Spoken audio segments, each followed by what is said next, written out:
जिंदगी में कभी धोखा नहीं खाओगे।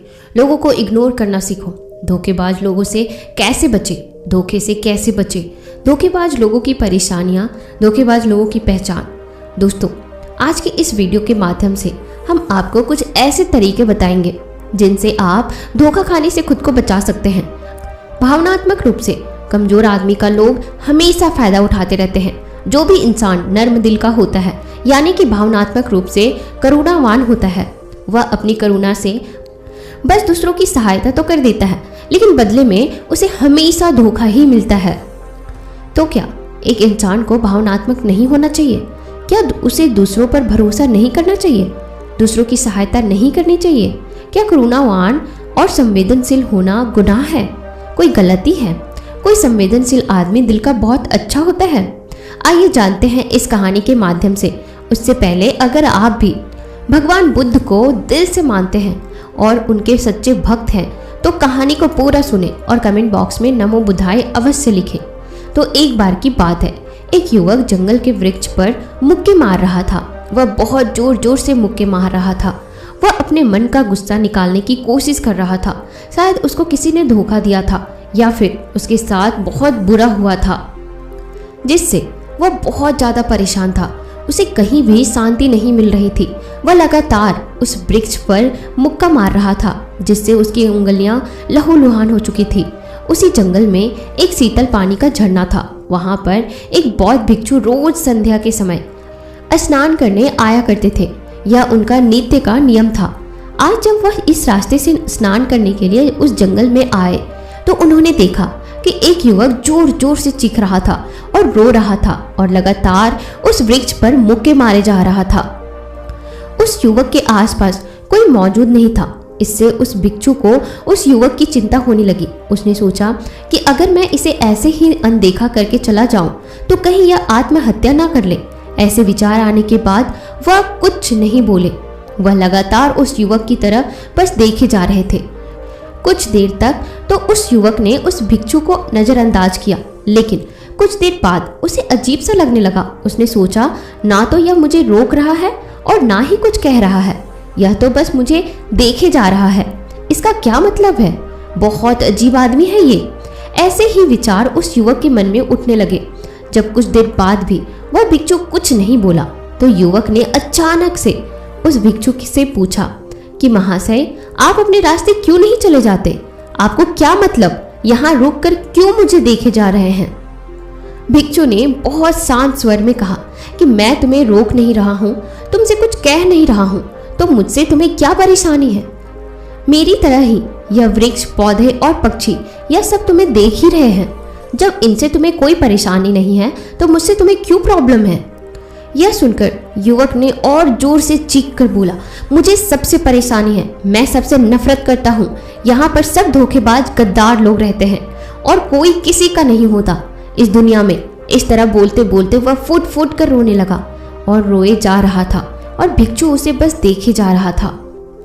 वह भिक्षु उसे चुप कराने की कोशिश भी नहीं कर रहा था। यह बात तो उस युवक को और भी ज्यादा अजीब लगने लगी। अब रोना बंद करके उस युवक ने सीधे होकर उस भिक्षु से कहा, आप बहुत अजीब आदमी हैं।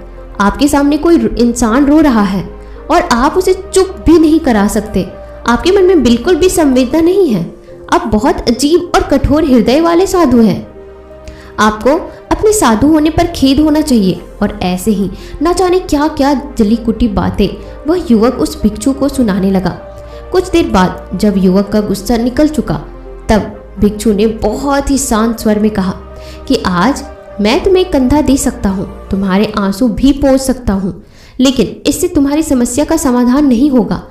कुछ देर के लिए तुम्हारा मन शांत तो हो जाएगा, उसके बाद फिर वही जिंदगी, वही लोग जो तुम्हें आज कंधा देने के लिए भी तुम्हारे पास नहीं है, फिर से तुम उसी जिंदगी में लौट जाओगे। कोई तुम्हें धोखा देगा, कोई तुम्हारा फायदा उठाएगा और तुम अपने मन को ऐसे ही तकलीफ पहुंचाते रहोगे। तो आंसू पोंछने की बजाय तुम्हें मुझसे कुछ ज्ञान की बातें जान लेना चाहिए, जिससे तुम्हें जीवन में कोई भी धोखा ना दे सके, तुम्हारी अच्छाई का कोई भी फायदा ना उठा सके। याद रखना, आंसू पोंछने वाले तो बहुत मिल जाएंगे, लेकिन ध्यान और सही समझ देने वाला ही कभी कभी कोई ही इंसान को मिल पाता है।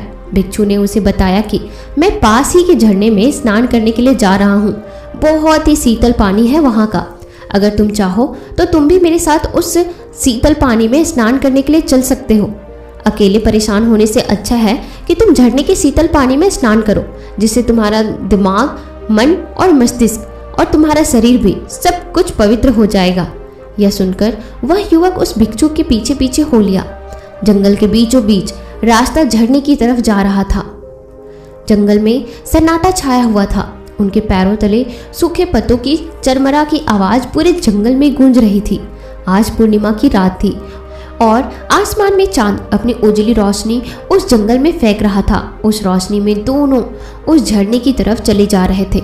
रास्ते में चलते चलते उस युवक ने उस भिक्षु से कहा कि महात्मा, आपकी जिंदगी मस्त है, आपको किसी चीज की कोई परेशानी नहीं है। आपको पता है कि दुनिया में कैसे कैसे लोग रहते हैं, कितने धोखेबाज, कितने मक्कार, और सबसे महत्वपूर्ण बात, अपने लोग ही धोखा देते हैं जिनसे हम प्रेम करते हैं, जिनको हम अपना मानते हैं। जब उन्हीं से धोखा मिलता है तो बहुत बुरा महसूस होता है। कभी कभी तो लगता है कि भोले और दयालु लोगों के लिए यह दुनिया बनी ही नहीं है, यह धोखेबाज के लिए है, मक्कार के लिए है। वही यहाँ पे फल फूल सकते हैं, वही आनंद से जीते हैं। और हमारे जैसे लोग जो दूसरों की सहायता करते हैं, दूसरों को अपना मानते हैं, वह जीवन भर दुख में रहते हैं। यही जीवन की सत्यता है और यही संसार है जिसमें हमें रोज घुट घुट कर मरना होता है। गुरुदेव, आपने सही किया कि ऐसी जिंदगी को त्याग दिया, पीछे रहने दिया। अब बस अपने में मस्त, किसी से कोई परेशानी नहीं है, किसी की कोई चिंता नहीं है। मैं भी सोचता हूँ कि मैं भी संन्यास ले लूं। यह सुनकर उस भिक्षु ने कहा कि तुम्हें क्या लगता है, सन्यासी जीवन बहुत आसान होता है? भिक्षु ने बहुत शांत स्वर में कहा कि तुम्हें तो 2 वक्त की रोटी तो शांति से मिल जाती है, हमें तो कभी कभी वह भी नसीब नहीं होती। अगर भिक्षा मिल जाती है तो हम खा लेते हैं, वरना हमें तो भूखा ही सोना पड़ता है। यही हमारा सन्यासी जीवन है। हमें हमेशा नीचे सोना रहता है, सिर्फ एक लंगोट में रहना होता है, चाहे कैसा भी मौसम क्यों ना हो। तो यह सब तुम्हें आसान लगता है तो तुम भी सन्यासी बन जाओ। युवक ने कहा कि आप कहते तो ठीक ही है, संघर्ष तो दोनों तरफ है, सांसारिक जीवन में भी और सन्यासी जीवन में भी। वैसे सांसारिक जीवन भी अच्छा है, लेकिन तब तक जब तक घर परिवार में सुख शांति बनी रहे, धोखा ना मिले, हमारे लोग हमारा फायदा ना उठाए, हमसे झूठ ना बोले, हमें धोखा ना दे, तब तो जीवन जीने का आनंद ही कुछ और होता है, वरना जीवन नर्क हो जाता है। भिक्षु ने कहा, सन्यास अपने मन से लिया जाता है। जब हमारा मन कहता है कि हमें सन्यास के मार्ग पर सफलता हासिल करनी है, आगे जाना है, तो ही सन्यास जीवन सफल हो पाता है। लेकिन तुम अपने घर से परेशान होकर के, दूसरों लोगों से परेशान होकर सन्यासी बनना चाहते हो, तो तुम्हारा सन्यासी जीवन भी कभी सफल नहीं होगा। इससे अच्छा तो तुम सांसारिक जीवन में अगर कुछ तरीके, कुछ नियम अपना लो, तो दूसरे लोग तुम्हारा धोखा नहीं दे पाएंगे। सबसे पहले तो यह समझो कि धोखा उन्हें ही मिलता है जो भावनात्मक रूप से कमजोर होते हैं, जिनका दिल जल्दी पिघल जाता है, जो दूसरों को दुख में नहीं देख पाते। ऐसे लोगों के साथ धोखा होने की संभावना बहुत ज्यादा होती है, क्योंकि कोई भी आदमी अपनी परेशानी बताकर, अपने आप को दुख में बताकर तुम्हारा फायदा उठा सकता है। क्या पता वह झूठ बोल रहा हो, वह दुखी होने का अभिनय कर रहा हो, लेकिन आपको तो सच ही लगेगा ना। और उसके कुछ समय बाद आपको पता चलता है कि आपके साथ धोखा हो गया। उसके बाद आपका मन अंदर से टूट जाता है। इसलिए सबसे पहली बात ध्यान रखना कि किसी भी व्यक्ति को यह एहसास मत होने दो कि तुम भावनात्मक रूप से कमजोर हो, अंदर से तुम्हारा दिल नरम है। अगर उन्हें यह कमजोरी आपकी पता चल गया तो वह कोई ना कोई जाल रचकर आपका फायदा उठाने की जरूर कोशिश करेंगे। चाहे आप अंदर से संवेदनशील हो, दूसरों की मदद करने वाले हो, लेकिन किसी को एहसास मत होने दो। ऊपर से कठोर बने रहो। जब लोगों को लगेगा कि इससे कुछ बोलने का फायदा है ही नहीं, यह आदमी कठोर है, नहीं पिघलेगा, तो खुद ब खुद वह लोग जो झूठे हैं वह आपके पास आएंगे ही नहीं। वह उन्हें चुनेंगे जो उनके आसान शिकार होंगे। दूसरी बात यह है कि हम बहुत जल्दी दूसरों पर विश्वास कर लेते हैं और हमारी जल्दी विश्वास करने की आदत ही हमें हानि पहुंचाती है। 2 दिन तुम्हें किसी से मिले हुए नहीं होते हैं और तुम एक दूसरे के हो जाते हो, एक दूसरे पर पूरा भरोसा करने लग जाते हो और यह भरोसा तीसरे दिन टूट भी जाता है और फिर तुम्हें धोखा मिलता है और फिर तुम परेशान हो जाते हो। इसीलिए समय दो। किसी भी चीज को, किसी भी रिश्ते को आगे ले जाने के लिए समय की जरूरत होती है। समय के साथ तुम्हें सामने वाले इंसान की अच्छाई और बुराई पता चलती है। तब तुम्हें पूर्ण रूप से पता चलता है कि इंसान वास्तव में कैसा है, अच्छा है या बुरा है, और वह कुछ समय देने के बाद ही होता है। इसीलिए जल्दी किसी पर विश्वास मत करो। तीसरा तरीका समझने के लिए तुम्हें ऐसे लोगों को समझना होगा जो दूसरों की चापलूसी करते रहते हैं। कुछ लोगों की आदत होती है चापलूसी करने की। आपके सामने आपकी तारीफ करेंगे या आपके बारे में अच्छा अच्छा बोलेंगे और आपको लगेगा कि यह इंसान कितने अच्छे हैं, मुझसे कितना प्यार करते हैं, लेकिन वास्तव में उनकी वह चापलूसी एक जाल होती है ताकि वह आपका दिल जीत सके। और उनको चापलूसी करने का मौका तभी मिलता है जब आप दिखावा करते हैं।